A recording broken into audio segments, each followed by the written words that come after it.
Hi. ശരിക്കും ഞാൻ ഇന്ന് ഈ വീഡിയോ ഒട്ടും പ്ലാൻഡ് അല്ല, ഞാൻ ഒട്ടും എടുക്കണമെന്നും എക്സ്പെക്ട് ചെയ്തതല്ല. പക്ഷെ നമ്മുടെ കേരളത്തിൽ ഇന്ന് നടക്കുന്ന പല കാര്യങ്ങളും സംസാരിക്കണം എന്ന് തോന്നി, റിയാക്ട് ചെയ്യണം എന്ന് തോന്നി.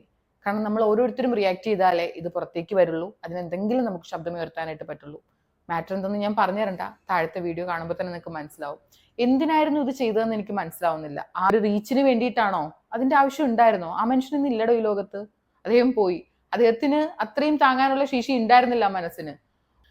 നമ്മുടെ ഇന്നത്തെ നിയമവ്യവസ്ഥ വെച്ച് നോക്കുമ്പോൾ പെണ്ണിന് ഒരുപാട് അനുകൂലമായിട്ട് പലതും നമ്മുടെ നിയമത്തിലുണ്ട്. നല്ല കാര്യം, നിയമം കിട്ടേണ്ടവർക്ക് അല്ലെങ്കിൽ ആ ഒരു ഇത് കിട്ടണം, നീതി കിട്ടേണ്ട ആൾക്ക് കിട്ടട്ടെ.